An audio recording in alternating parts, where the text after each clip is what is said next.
Hello, everyone. Today, we study organizational change. By learning, we can understand the need for organizational change, know the 3 stages of organizational change, and to identify organizational change, what are the basic factors that need to be considered? Generally speaking, the organizational model should strive for relative stability. Mundane and unnecessary changes. It is unfavorable to achieve management objectives. But any organization are in the midst of dynamic social change due to changes in the environment, a change in the factors affecting management objectives. Organizations also undergo certain changes through change. Static organization, it doesn't exist.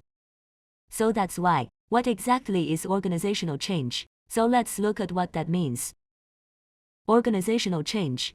It is the restructuring and redesign of the organization. It belongs to the working process of the organization. Feedback and correction steps. Why do we make organizational changes? Usual words. Mainly because, first, frequent decision-making errors. Second, there was a breakdown in communication between the members of the organization.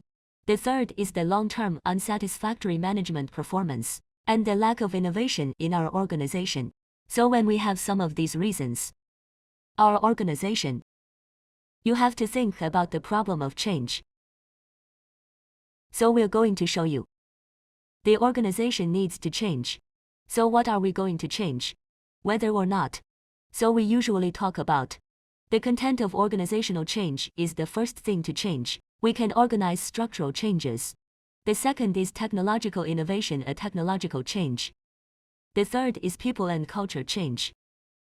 The fourth is strategic change. Finally, a change in the product or service. In that way, we get it. Why change? I also understand the content of change.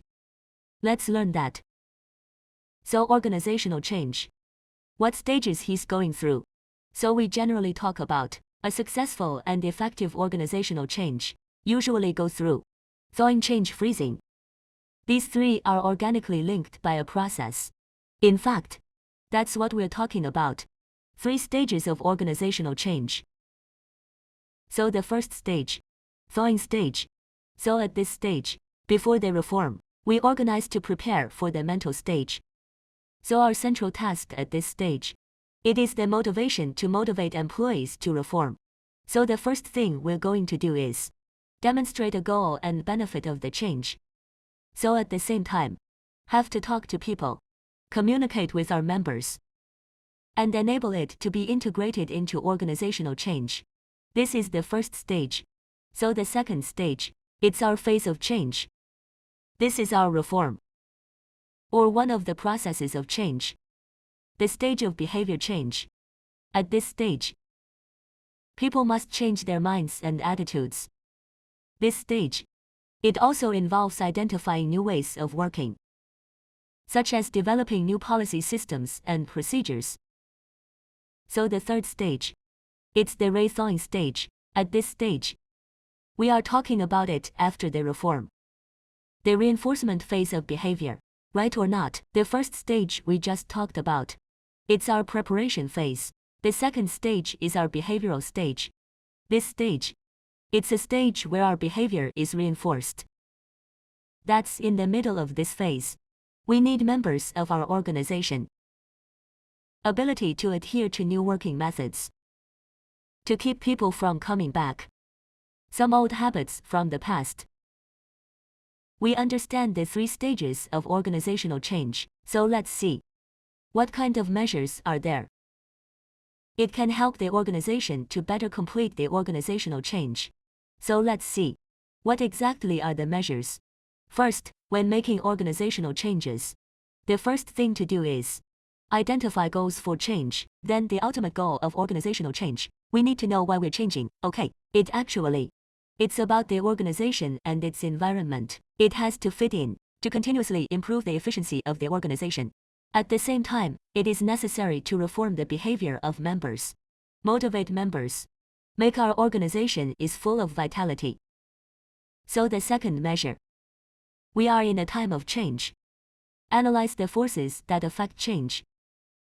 These forces of change actually negative, have positive, whether or not, we usually call it the power to drive and the power to hinder. We are actually in a time of change. It's constantly being eliminated. Resistance to such a process. The third measure of organizational change is a predictive response. Then only meet the team members first, and the reaction from the stakeholders to reduce resistance and help people get through it. A cycle of coping. The fourth measure. It's about winning support and participation. This is very important because we are in the organization. If our members doesn't support our change, then we change. There's no point. So get a support and participation from our members. So we have to do the following. First, it is to define the goal of change. To demonstrate the reasons and benefits of change. So this presentation show the reasons for change and the benefits. It's for our members. List.